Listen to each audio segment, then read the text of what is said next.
Vào những ngày cuối tuần, một người mẹ có tên là Savannah thường xuyên dẫn cô con gái nhỏ đến thăm bà ngoại của mình đang ở bên trong một viện dưỡng lão. Và cô bé rất thích những chuyến đi như vậy. Nhưng thật không may, vào một đêm, người bà của Savannah đã ra đi mãi mãi trong giấc ngủ êm đềm. Rạng sáng hôm sau, đứa con gái nhỏ của Savannah thức giấc và đi thẳng vào phòng đồ chơi của nó.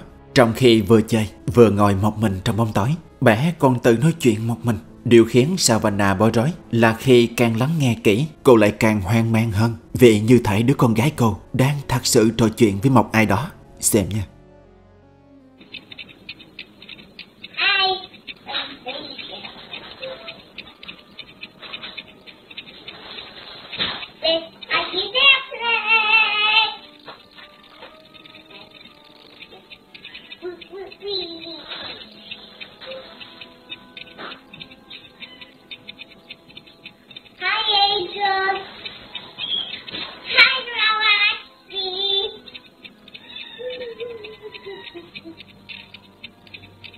It's night time, we can sleep.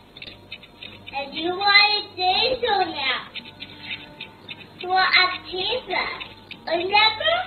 Đứa bé ngồi nói chuyện như thể nó không một mình bên trong căn phòng đó. Và từng câu từng lời bé nói ra giống như đã biết trước sự ra đi của người bà. Và bây giờ bà đã là một thiên thần. Và có một điều bạn cần lưu ý là vào thời điểm đó chính Savannah vẫn chưa biết tin buồn ấy.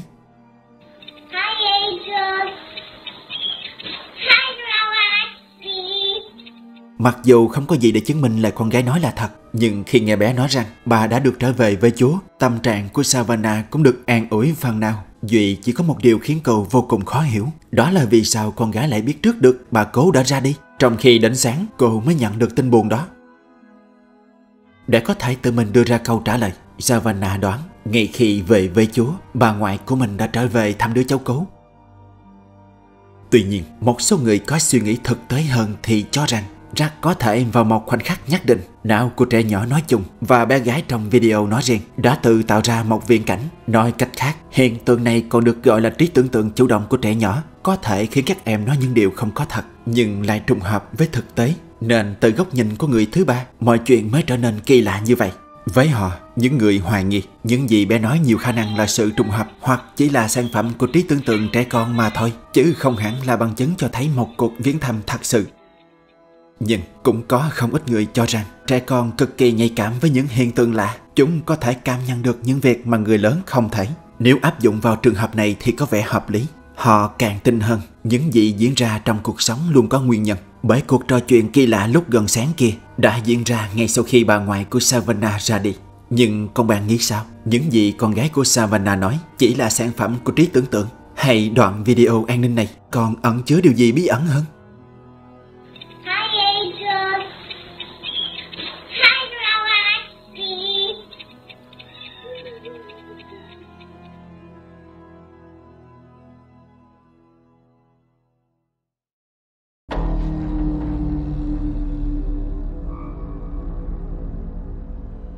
Sau một thời gian sống trong ngôi nhà có những hiện tượng bất thường, đôi vợ chồng Jorge đã nhanh chóng thu hút được một lượng người xem khổng lồ nhờ vào những video kỳ lạ được ghi lại bởi các camera an ninh xung quanh nhà họ. Và theo lời cặp vợ chồng này cho biết thì các sự kiện lạ bắt đầu xảy ra ngay khi họ thử chơi một trò chơi mà đáng lẽ họ không nên chơi trong nhà. Nhưng theo thời gian, thay vì rời đi, hai vợ chồng đã làm điều ngược lại và thậm chí còn quyết định lắp đặt nhiều camera an ninh quanh nhà. Vài năm trôi qua, họ đã chia sẻ rất nhiều video ghi lại hiện tượng lạ lên trang cá nhân của mình. Và một trong số đó có các hiện tượng nổi bật sau đây. Jorge cho biết vào một ngày giữa tuần, vợ anh có thử đốt cây xô thơm nhằm loại trừ những thứ dơ bẩn ra khỏi nhà. Nhưng có lẽ không có hiệu quả, bởi ngay trong khi thực hiện, những hoạt động lạ vẫn diễn ra như thế này.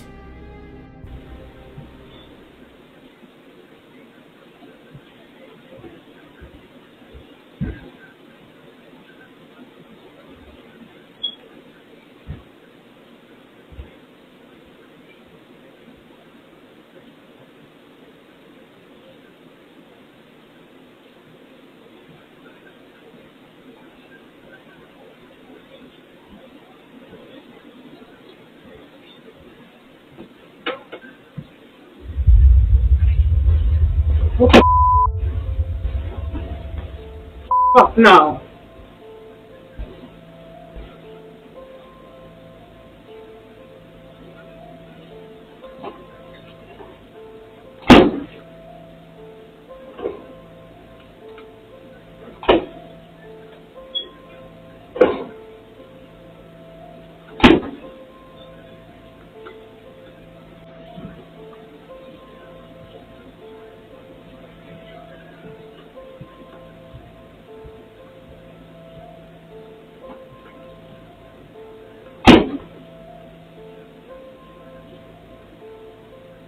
Jorge cho biết vì hiện tượng lạ luôn xảy ra trong bếp nên vợ anh đã thử đốt cây xô thơm ở đây, nhưng kết quả không được như mong đợi. Đột nhiên cánh cửa tủ lạnh tự mở ra và đóng lại ngay sau đó. Đáng lo ngại hơn, ngay khi vợ anh rời đi, hoạt động lạ kia vẫn xảy ra liên tục như vậy.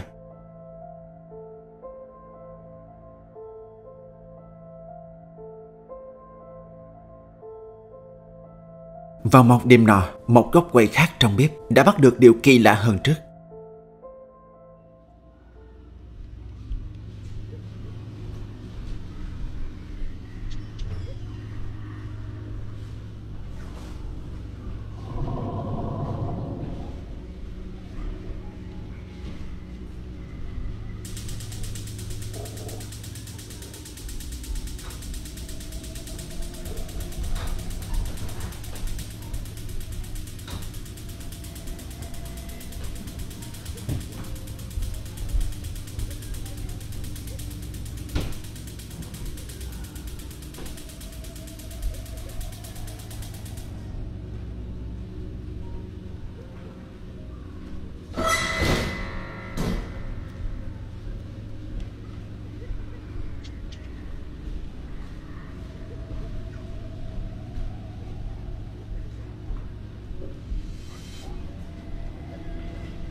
Jorge cho biết thêm đây là góc quầy trong ngôi nhà thứ hai của anh. Vì muốn lẩn tránh không khí trong ngôi nhà cũ nên hai vợ chồng đã dọn vào ngôi nhà này một thời gian. Nhưng cũng theo họ thì những thứ bí ẩn trong ngôi nhà cũ dường như đã theo họ đến tận đây. Vì nếu không lý giải như vậy, họ cũng không thể giải thích những sự việc kỳ lạ này do đâu mà ra.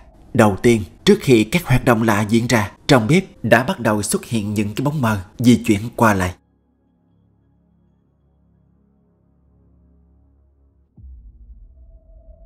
Điều đáng chú ý hơn là không phải một mà dường như có hai hoặc nhiều hơn xuất hiện trên cùng một khung hình.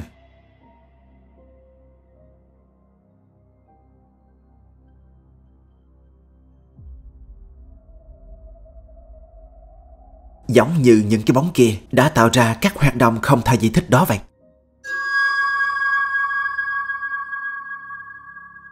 Đầu tiên là một cái ghế bị kéo ra. Sau đó là cửa tủ cũng bị mở ra và đóng lại liên tục.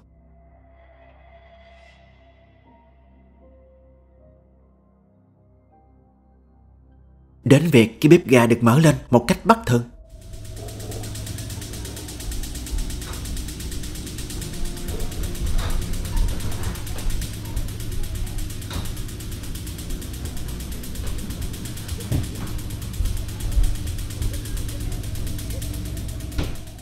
Mình đoán sau khi xem qua các hiện tượng điển hình này, bạn sẽ không lạ gì khi có nhiều bình luận trái nghịch nhau. Có người cho rằng tất cả chỉ là chiêu trò của hai vợ chồng Jorge, rằng có thể một trong hai người là những nhà sáng tạo nội dung có trình độ chỉnh sửa chuyên nghiệp, nên những gì được cho là kỳ lạ kia thực chất được tạo ra bởi một bàn tay thông thạo công nghệ hiện đại.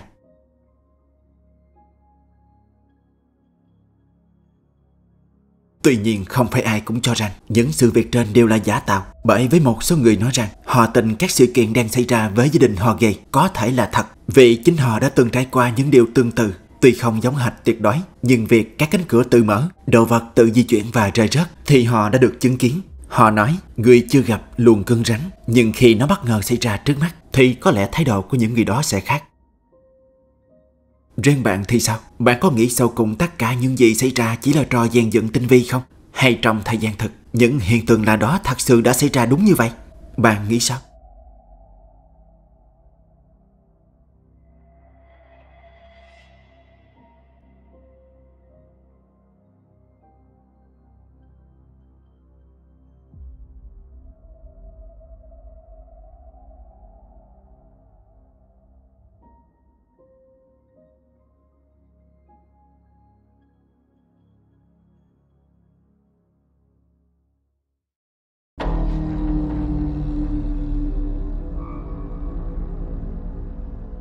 những cảnh quay sau đây được ghi lại bởi các camera an ninh bên trong một tiệm bánh ở tại Virginia. Được biết, tiệm bánh này có tên là Rock City Bakery, được điều hành bởi vợ chồng Morgan. Cô ấy chia sẻ rằng trước đây mình hoàn toàn không có suy nghĩ sẽ chia sẻ các video kỳ lạ lên Internet. Nhưng bây giờ cô cần tìm ra lời giải thích cho những gì đã xảy ra. Không rõ nguyên nhân, nhưng các vật dụng trong tiệm bánh luôn tự rơi rớt một cách kỳ lạ, như thể đang có một ai đó muốn quấy phá tiệm bánh của họ vậy. Và gần đây nhất, có vẻ như mọi chuyện ngày trở nên khó hiểu hơn khi các góc quay này được camera an ninh trong tiệm ghi lại. Morgan nói, kể từ khi xem được cảnh tượng không ngờ ấy, cô thật sự cảm thấy không còn được thoải mái khi đến tiệm bánh của mình nữa. Vì một lý do nào đó, cái bát nhựa có hình dạng giống như mạng nhện này luôn bị vứt hoặc bị treo ở những nơi ngẫu nhiên trong cửa hàng một cách kỳ lạ, đến mức Morgan đã vứt nó ra thùng rác. Và trong một thời gian ngắn, cô ấy không còn thấy hoạt động lạ đó nữa. Cho đến một ngày bình thường, Morgan lại nhìn thấy cái bát kia lại nằm trên ghế nơi các khách hàng của cô hay ngồi.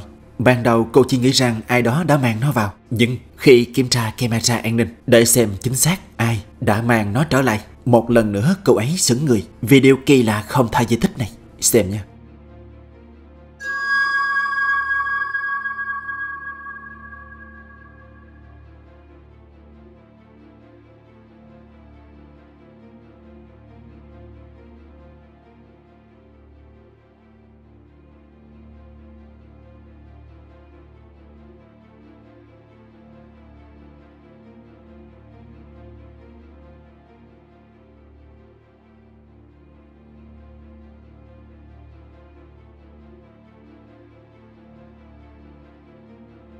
Như thể cái bát đã bay ra từ trong bức ảnh kia ra ngoài. Một cảnh tượng phản logic, phản khoa học, nhưng có vẻ như camera đã bắt trọn được khoảnh khắc kỳ lạ này.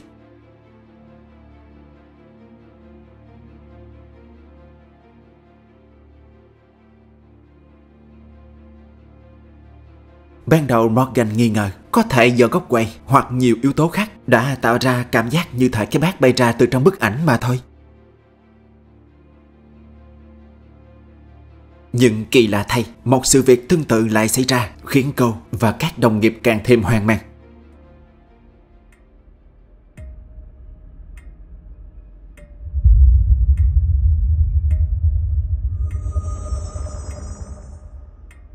Lúc bấy giờ trời đã khuya, khi mọi hoạt động bên trong tiệm bánh đã dừng từ lâu, bất ngờ một thứ gì đó như thể bên trong bức ảnh kia lại rơi ra.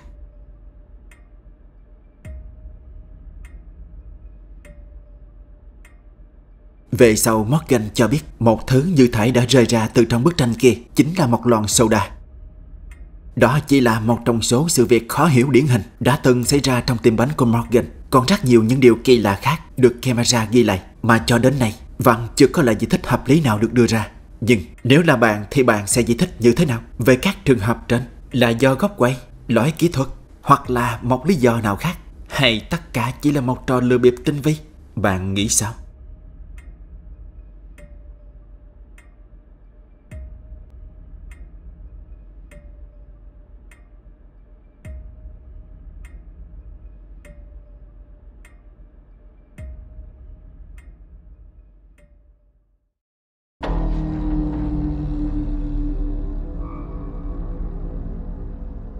Trong khi ở phòng khách, một người phụ nữ có tên là Courtney đã vô tình nhìn thấy một điều kỳ lạ đang xảy ra với chiếc ghế di động của con gái cô. Không hiểu vì sao chiếc ghế lại có hiện tượng kỳ lạ như vậy. Hiện tại con cô không ngồi trên chiếc ghế này, và đây là cánh quay của cô ấy.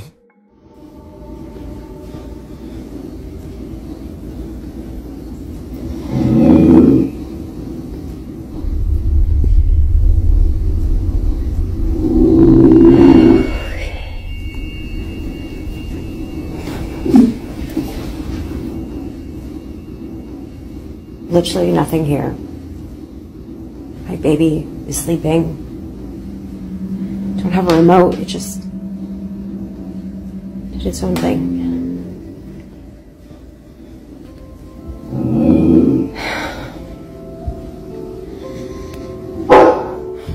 Ban đầu Courtney nghĩ rằng cái ghế bị trượt nhẹ nên mới có hiện tượng như vậy. Nhưng kỳ lạ thay, con chó cô dường như cũng bị thu hút bởi một điều gì đó từ chiếc ghế kia. Nó cứ nhìn chằm chằm vào đó và gầm gừ rất lạ.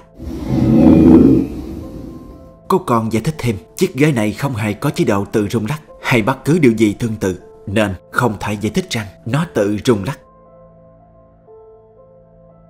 Nghĩ rằng mọi chuyện đã dừng lại ở đó, nên cô ấy cũng không còn chú ý nhiều đến cái ghế cho đến một đêm, trong khi ngồi xếp đồ trong phòng riêng. Bên cạnh cô là con chó và trước mặt cô là cái ghế. Bất ngờ những điều không thể lường trước này xảy ra.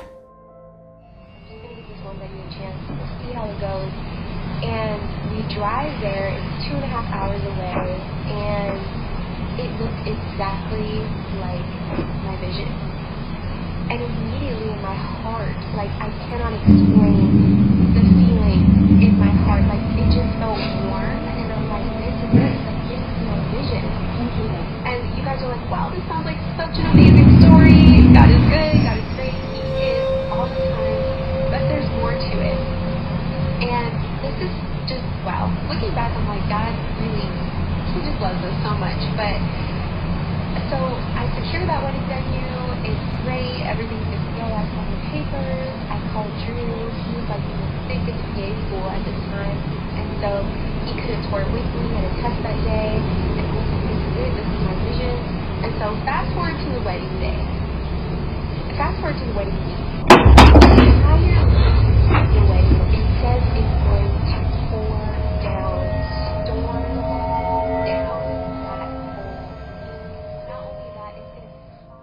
Đầu tiên là sự phản ứng kỳ lạ của con chó.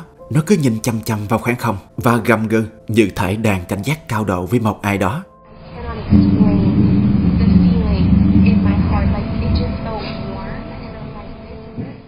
Một lúc sau thì con chó chậm rãi rời khỏi căn phòng. Riêng Courtney, từ khi nhìn thấy sự phản ứng kỳ lạ của con chó, cô bắt đầu lo lắng. Nhưng sự lo lắng đó nhanh chóng chuyển sang sợ hãi vì một sự kiện lạ xảy ra kế bên cô.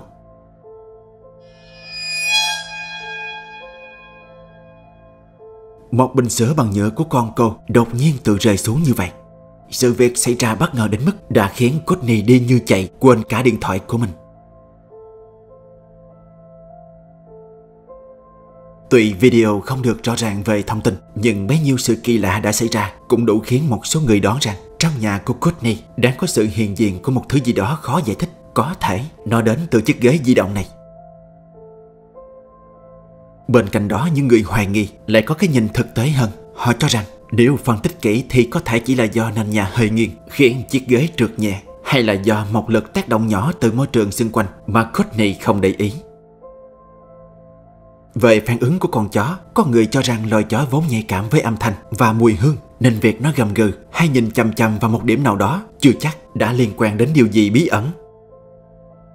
Và còn tình huống bình sữa rơi xuống, nhiều khả năng chỉ đơn giản là do bề mặt đặt không chắc chắn hoặc vô tình va chạm. Với họ, tất cả những chi tiết trên đều có thể giải thích bằng các nguyên nhân bình thường trong cuộc sống. Nhưng từ góc nhìn của bạn về các hiện tượng trên thế nào? Mọi chuyện diễn ra chỉ là sự cố bình thường trong thế giới vật lý? Hay những gì xảy ra chính là các hoạt động kỳ lạ mà theo khoa học hiện đại vẫn chưa có câu trả lời rõ ràng?